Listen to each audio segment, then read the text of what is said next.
কোকৰাঝাৰ লোকসভাৰ সমষ্টিৰ সোণাইকুলাত গৰ্জন নাৰ্জাৰী হৈ এক নিৰ্বাচনী প্ৰচাৰ সভাত প্ৰধানমন্ত্ৰী আৰু অসমৰ মুখ্যমন্ত্ৰীক মিছলীয়া আখ্যা বিৰোধী দলপতি দেৱব্ৰত শইকীয়াৰ। আমি ইণ্ডিয়াৰ জোটবন্ধনত আছো আৰু আমি জিকিমেই। তৃতীয় পৰ্যায়ৰ নিৰ্বাচনৰ মাজত মাত্ৰ কেইটামান ঘণ্টা বাকী। প্ৰত্যেকটো ৰাজনৈতিক দলৰ নিৰ্বাচনী প্ৰচাৰ তুংগত উঠিছে। এই ক্ষেত্ৰত পিছ পৰি থকা নাই ভাৰতীয় জাতীয় কংগ্ৰেছ দল। আজি কোকৰাঝাৰ লোকসভা সমষ্টিৰ প্ৰাৰ্থী গৰ্জন মুছাহাৰী হৈ সোণাইকুলাত নিৰ্বাচনী প্ৰচাৰ চলাবলৈ আহে বিৰোধী দলপতি দেৱব্ৰত শইকীয়া। প্ৰধানমন্ত্ৰী মোদী আৰু অসমৰ মুখ্যমন্ত্ৰীক মিছলীয়া আখ্যা দিয়ে। অসমৰ মুখ্যমন্ত্ৰীয়ে জনসাধাৰণক নানা আঁচনি প্ৰলোভিত কৰি নিৰ্বাচনী বৈতৰণি পাৰ হ'ব বিচাৰিছে। নিৰ্বাচনী নীতি নিয়ম উলংঘা কৰি সাধাৰণ জনতাক অৰুণোদয় দিয়াৰ নামত দলীয় প্ৰতীক তথা আবেদন ফৰ্ম ব্যৱহাৰ কৰি ভোট আদায়ৰ চেষ্টা কৰি আছে। বৰপেটা লোকসভা সমষ্টিত কংগ্ৰেছে কিয় প্ৰাৰ্থী দিলে বুলি সাংবাদিকৰ উত্তৰত কয় যে এই বিষয়ে আমাৰ সভাপতিয়ে দিছে, মই আৰু একো নকওঁ। আমি কোকৰাঝাৰ সমষ্টিত এইবাৰ পোনপ্ৰথমবাৰৰ বাবে আমি প্ৰাৰ্থী প্ৰক্ষেপ কৰিছোঁ। ৰাইজে আমাক আস্থাত লৈ আৰু আমি জিকিমেই তাৰ প্ৰমাণ আজিৰ জনসভা। চাওক, এখন মিছলীয়া মই প্ৰধানমন্ত্ৰী বুলি কৈছোঁ। সেই গতিকে যেতিয়া প্ৰধানমন্ত্ৰীয়ে মিছলীয়া, মুখ্যমন্ত্ৰী মিছলীয়া নহ'ব জানো? তেওঁলোকে যোৱা সময়ছোৱাত অসমক কি প্ৰতিশ্ৰুতি দিছিল মই সেইখিনিয়ে উল্লেখ কৰিছোঁ। 6 জনগোষ্ঠীৰ জনজাতিকৰণ, আমাৰ সকলোৰে বাবে সমবিকাশ। ইয়াৰ পৰিৱৰ্তে তেখেতসকলে ভয়, ভাবুকি আৰু প্ৰলোভনেৰে এটা ৰাজনীতি আৰম্ভ কৰিব বিচাৰিছে ভাৰতত, আৰু এই কথাখিনিতে ভাৰতৰ জনগণে আপত্তি কৰিছে। সেই গতিকে এটা বিজেপি বিৰোধী ঢৌ ইতিমধ্যে আৰম্ভ হৈছে আৰু অসমতো সেই ঢৌ মই দেখা পাইছোঁ। আমি কোকৰাঝাৰত প্ৰথমবাৰৰ বাবে আমাৰ প্ৰাৰ্থিত্ব আগবঢ়াইছোঁ। তেওঁলোকে এটা লেভেল প্লেইং ফিল্ড দিব নিবিচাৰে। যোৱা সময়ছোৱাত দৰবৰ কোম্পানীবিলাকৰ পৰা তেওঁলোকে মানে চান্দা লৈছে যাতে তেওঁলোকক ধান্দা দিব পাৰে, আৰু এইটো কৰিবলৈ গৈ তেওঁলোকে দৰবৰ দাম কেনেকৈ বৃদ্ধি হ'ল ঠিক সেইখিনি কথা আপোনালোকে ইতিমধ্যে অৱগত হৈছে। ইলেক্ট্ৰেল বণ্ডৰ কথা আছিলে, ঠিক তেনেকৈ আমাৰ নেতাসকলৰ ওপৰত ED, CBI, ইনকাম টেক্স লগাই দিয়ে যাতে আমি বিজেপিৰ ৱাশ্বিং মেচিনত যাব পাৰোঁ। কিন্তু আমি তথাপিতো ৰাহুল গান্ধী ডাঙৰীয়াই যেনেকৈ ভয় খাবলৈ মনা কৰিছে, যিটো দলৰ এটা 135 বছৰীয়া ইতিহাস আছে ব্ৰিটিছৰ বিৰুদ্ধে যুঁজাৰ, আৰু এই বিজেপি দলে যিটো আমাৰ ৰাইজক প্ৰবঞ্চনা কৰি একমাত্ৰ আদানীক ধনী কৰিবলৈ যি নীতি কৰিছে, সেই নীতিৰ বিৰুদ্ধে দেশৰ জনগণে আজি এটা সজাগ হৈছে। কৃষকসকল সজাগ হৈছে, মহিলাসকল সজাগ হৈছে, আৰু কংগ্ৰেছ দলৰ নেতৃত্বত ৰাইজে এটা পৰিৱৰ্তন বিচাৰিছে কাৰণেই আজিও আমি ভাবিছোঁ যে কোকৰাঝাৰ, বৰপেটা এই সকলোতে আমি বিজেপি দলক, শাসকীয় দলক প্ৰত্যাহ্বান জনাবলৈ সক্ষম হৈছোঁ, আৰু আমাৰ ফলাফল ভাল হ'ব।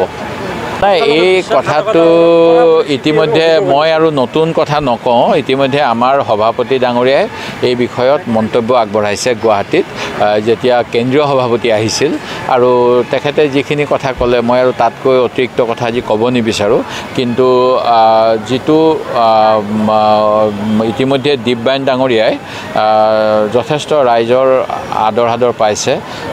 4খনকৈ বা 5খনকৈ আসন শাসকীয় পক্ষৰ বিপৰীতে ৰাইজে কংগ্ৰেছ দলক ভোট দিছিল, আৰু কংগ্ৰেছৰ সমৰ্থনত CPM দলে তাত এখন আসন পাইছিল। সেই গতিকে ময়ো ভাবোঁ যে মিলা মিছা কৰিব পৰা হ'লে ভাল আছিলে, কিন্তু যিটো হৈ গ'লতো সেইটো এতিয়া মই আৰু তাৰ ওপৰত আৰু বিশেষ মন্তব্য নিদিওঁ। তথাপিতো মই আমাৰ ইণ্ডিয়া এলায়েন্সৰ প্ৰাৰ্থী যিসকল অফিচিয়েলি ঘোষণা হ'ল, ভাৰতীয় জাতীয় কংগ্ৰেছৰ নেতৃত্বত সেই এলায়েন্স হৈছিলে, সেই এলায়েন্সৰ প্ৰাৰ্থী দীপবায়ন আৰু গৰ্জন মুছাহাৰী ডাঙৰীয়া হৈ আজি ইয়াত নিৰ্বাচনী প্ৰচাৰ চলাইছোঁ।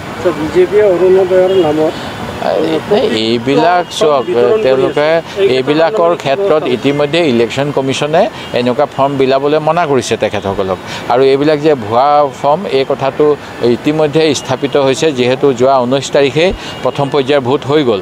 এই ভোটৰ সময়ত আপোনালোকে দেখিছে ৰাইজে কেনেকৈ বিজেপি নেতাসকলক এনেকুৱা ফৰ্ম বিতৰণ কৰাৰ বাবে প্ৰশ্নবাণেৰে থকা সৰকা কৰিছিল। তেওঁলোকে ক'ব লাগে আমি কি কৰিলোঁ। তেওঁলোকে যোৱা সৰ্বানন্দ সোণোৱাল ডাঙৰীয়াৰ মন্ত্ৰীসভাৰ সময়ত তেখেতসকলে 25 লাখ চাকৰি দিম বুলি কৈছিল। ঠিক তেনেকৈ অসমৰ সকলো অসমবাসীক মাটিৰ পট্টা দিম বুলি কৈছিল।